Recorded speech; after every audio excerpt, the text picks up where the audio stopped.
네, 같이 기도하겠습니다. 하나님, 감사합니다. 오늘 아침에도 주의 말씀을 묵상할 수 있게 해주셔서 감사합니다. 오늘 주의 말씀을 묵상할 때 주께서 성령으로 우리의 심령 가운데 깨닫게 하시고 믿어지게 하시고 은혜 받게 하시며 또 그 삶을 살 수 있도록 축복하여 주시옵소서. 주께서 함께 하실 줄 믿고 예수 그리스도의 이름으로 기도드렸사옵나이다. 아멘. 네, 오늘 하나님의 말씀은 여호수아서 4장입니다.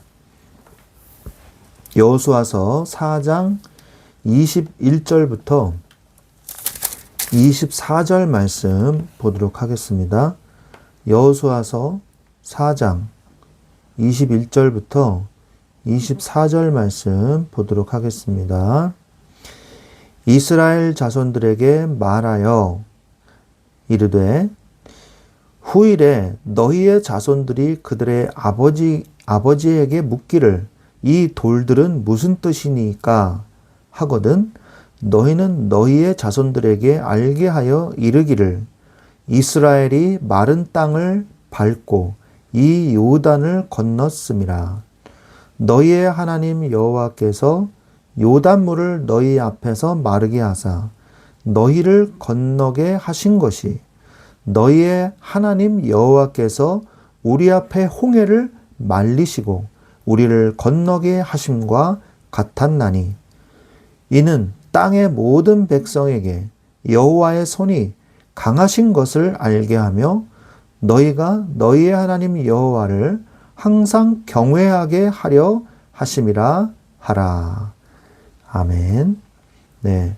오늘 하나님께서 요단을 건너게 하신 이유가 정확하게 나오죠. 이는 땅의 모든 백성에게 여호와의 손이 강하신 것을 알게 하며 너희가 너희 하나님 여호와를 항상 경외하게 하려 하심이라. 여리고성을 이제 정복하러 갈 텐데, 이제 가나안 땅을 정복하러 갈 텐데, 이들에게 요단강을 건너게 하시면서 하나님은 이들에게 요구하신 게 뭐냐? 여호와의 손이 강하다. 너희와 함께하는 나 여호와가 어마어마하게 강한 자다. 너희들이 그걸 깨달아야 된다. 이 보는 적군 앞에서 그 요새의 견고한 성 앞에서 속지 마라. 여호와의 손이 견고하다. 이거를 깨닫게 하시기 위해서. 그 다음에 여호와 하나님을 항상 경외하게 하기 위해서. 주님을 섬기고 주님을 경배한다는 거잖아요. 하나님만 섬기면 가나안 땅 정복은 쉽다 이거죠. 하나님의 강한 손이 있으니까. 하나님이 이기게 하시겠다는데 누가 그걸 막겠습니까? 그래서 오늘 본문의 말씀은 3장에 이어서 실제로 요단강을 건너는 장면을 계속해서 말씀을 하고 계십니다. 근데 좀 더 구체적으로 말씀하고 계시죠. 이스라엘 민족은 시딤에서 3일간 머무른 후 요단강을 건널 준비를 마치고 요단강을 건넌 후에 길갈에 머무르게 됩니다. 길갈까지의 내용들이 나온 것이죠. 길갈은 이제 드디어 가나안 땅이죠. 하나님은 이들에게 후세에 하나님이 요단강을 건너게 해주신 증거를 남기기 위해서 돌을 세우라고 말씀을 하십니다. 이 돌들은요, 각각 12지파에서 한 명씩을 불러요. 불러서 돌들을 세워라 이렇게 명령합니다. 그런데 이 돌들을 세우는 곳이 두 군데가 나옵니다. 두 군데. 어디냐? 여호수아서 3장에서 제사장들이 언약궤를 맨 상태에서 강 가운데에 서 있었다고 말씀하고 있죠. 그 가운데 돌들을 세워라 라고 말씀하시는 거예요. 마른 땅에.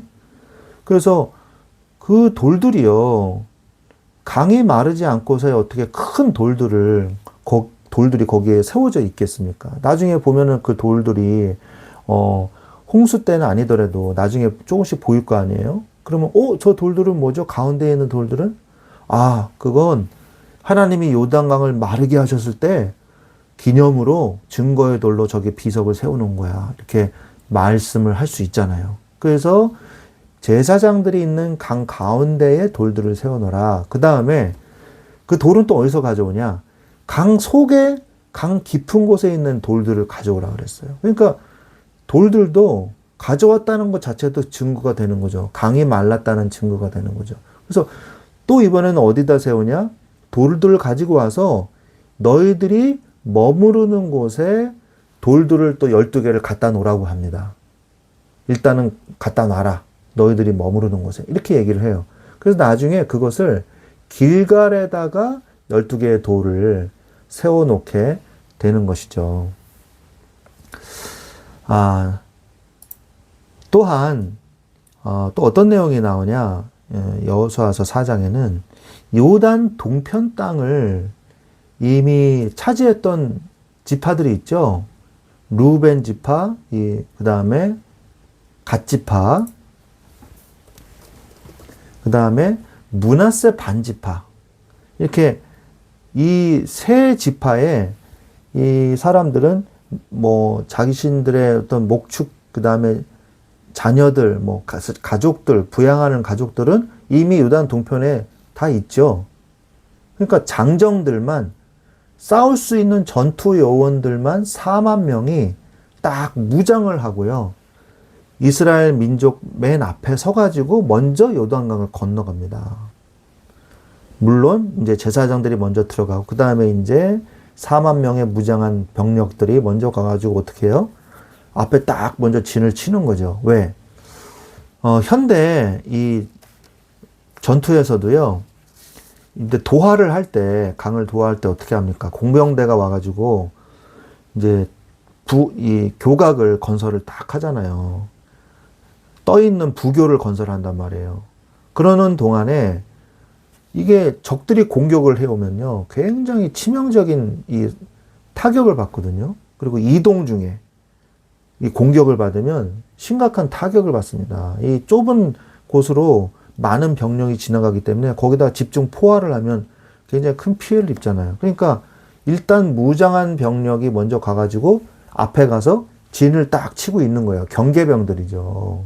그 역할을 루벤, 갓, 므낫세 반지파 4만 명의 무장한 장정들이 했다는 것입니다. 그래서 백성들 맨 앞에서 요단강을 건너 여리고 평지에서 경계하는 임무를 맡게 됩니다. 이스라엘 민족들이 강을 다 건너고 마지막으로 서 있던 그 언약궤를 맨 제사장들이 이제 육지로 이제 마지막으로 올라오겠죠.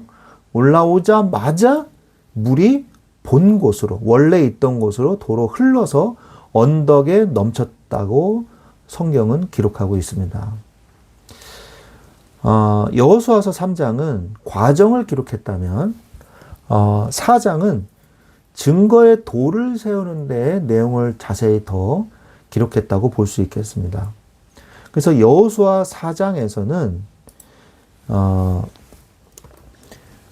우리는 왜 하나님이 200만 명이나 되는 이스라엘 민족이 이 물이 가득 찬 요단강을 건너게 하셨는지 이유를 우리가 알 수가 있습니다.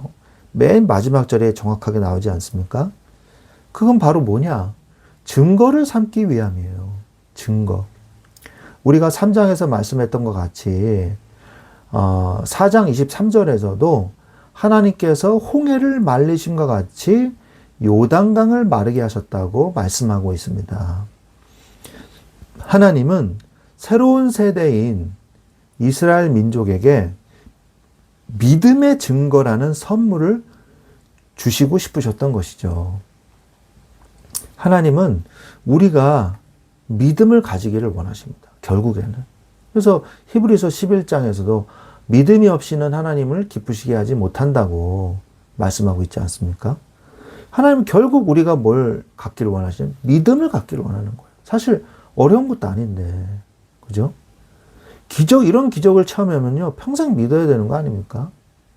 그죠? 그런데, 물론 또 입장을 바꿔 생각하면 저도 이스라엘 민족보다도 제가 더 믿음이 없을 수도 있죠. 물론. 근데 지금 제 입장에서는, 아니, 그렇게 기적을 보여줬으면, 안 믿으라고 해도 어렵겠다. 이런 생각이 저는 들더라고요.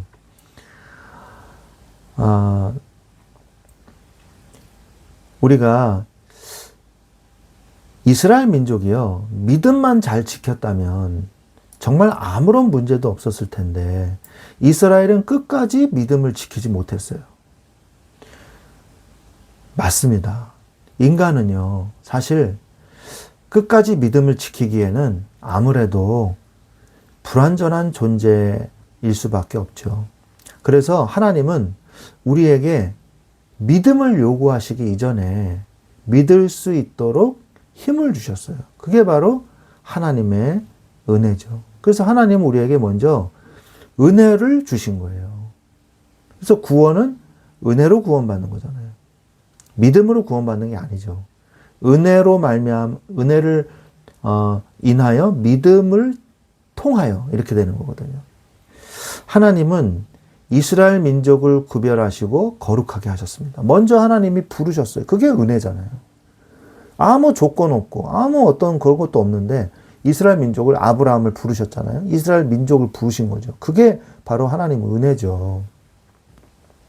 그리고 그들을 거룩하게 하셨어요. 거룩하라. 이스라엘 민족에게 계속 말씀하시죠. 구별하시고 거룩하라. 너는 이제 다른 사람들이랑은 달라. 내가 택한 민족이야. 이렇게 말씀하시죠. 그리고 그들에게 준 것이 바로 뭡니까? 곧 율법입니다. 말씀, 곧 율법이에요. 그리고 그 말씀을 통해서 하나님의 백성이 어떻게 믿음을 가지고 살아야 하는지 하나하나 다 알려주시는 것이 바로 이 모세오경 아니겠습니까? 이스라엘 민족이 때로는 죄악에 고통받고 죄를 진 거에 대해서 거기에 이제 대가를 치르는 거죠. 그리고 시련에 빠졌지만 하나님은 이스라엘 민족을 이끌어 오시면서 어찌저찌 해가지고 이제 이끌어 오시면서 결국 이스라엘 민족을 통해서 하나님의 뜻을 이루시죠. 그게 뭐예요? 로마의 식민지 시대에서도 예수 그리스도는 이 땅에 오신 것입니다. 그래서 이스라엘 민족을 통해서 전 세계의 모든 민족과 백성들에게 완성된 예수 그리스도의 복음을 주셨고 구원의 길을 은혜로 열어주신 것입니다. 결론적으로 우리는 하나님의 은혜가 없이는 구원을 받을 수도 없고 거룩한 삶을 시작조차 할 수가 없어요. 우리는 그런 존재인 것이죠. 그렇다면 우리는 어떠한 삶의 자세를 가지고 이 세상을 살아가야 할까요? 첫 번째로 내가 연약한 죄인임을 고백해야 됩니다.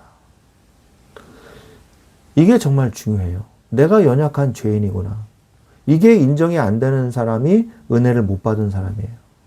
내가 난 잘못한 거 없어.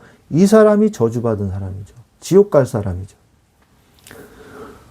두 번째로 오직 예수 그리스도의 은혜가 아니면 나는 구원받을 수 없다는 사실을 인정하고 주의 은혜를 간구하는 것입니다.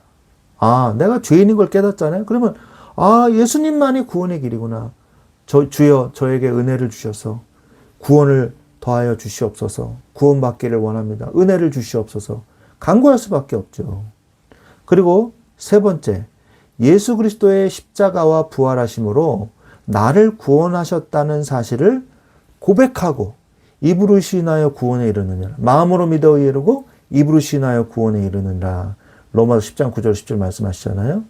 그래서 그걸 고백하고 예수 그리스도를 영접하면 되는 것입니다. 자, 그러면 네 번째, 그 이후에는, 구원받은 이후에는 어떻게 돼요?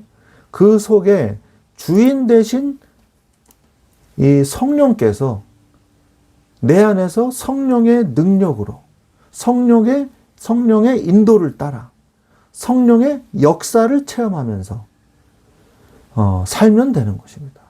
그게 신앙생활이죠.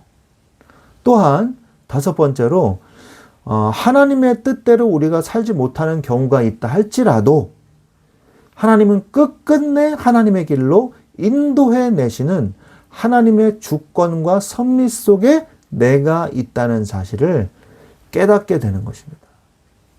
구원은 하나님의 은혜고 하나님은 끝까지 우리를 책임지신다는 거죠. 자, 다시 말할게요. 첫 번째, 나는 죄인이구나. 두 번째, 하나님의 은혜가 아니면 안 되는구나.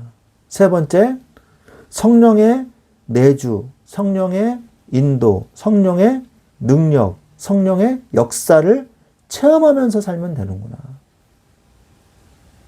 그죠? 그래서 예수 그리스도를 영접하고, 세 번째가 예수 그리스도를 영접하고 그 다음에 성령의 능력을 체험하면 되는구나. 그 다음에 다섯 번째, 하나님의 뜻대로 살지 못하는 경우가 있더라도 나는 하나님의 주권과 섭리 안에 있구나. 이걸 믿어야 돼요. 그다음 다섯 번째, 하나님께서 내 안에서 이 하나님의 주권과 섭리 속에 나를 인도하고 계시는구나. 이게 다섯 번째죠. 제가 다시 한번 말씀드리겠습니다.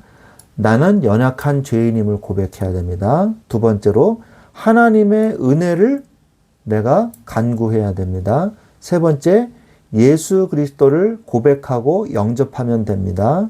네 번째, 내 속의 주인 되신 성령의 능력을 따라 인도받으면 됩니다. 다섯 번째, 하나님의 주권과 섭리 속에 내가 있음을 깨달으면 됩니다. 이 다섯 가지예요. 그래서 이것이 하나님이 우리를 구원하시는 절대적인 이 계획인 것이죠. 이것이 바로 복음인 것입니다. 하나님은 이스라엘 민족을 인도해 오셨던 것처럼 오늘 우리도 하나님의 오차 없는 절대적 계획 속에서 우리를 인도하고 계십니다. 지금도. 그래서 오늘 우리가 이 완벽한 계획 속에 있음을 감사하면서 오늘도 복음 안에서 하나님의 인도하심을 누리시기를 주 예수 그리스도의 이름으로 축원드립니다. 아멘. 기도하겠습니다. 하나님 아버지 감사합니다.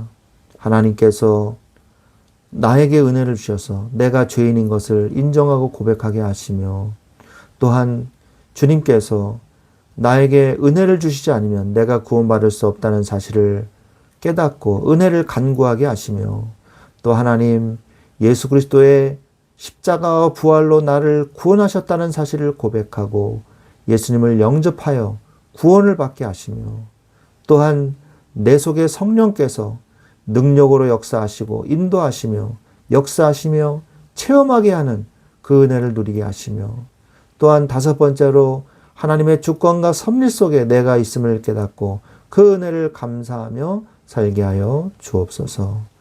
오늘도 우리는 증거의 삶을 살게 될 줄로 믿습니다. 감사하며 예수 그리스도의 이름으로 기도드렸사옵나이다. 아멘.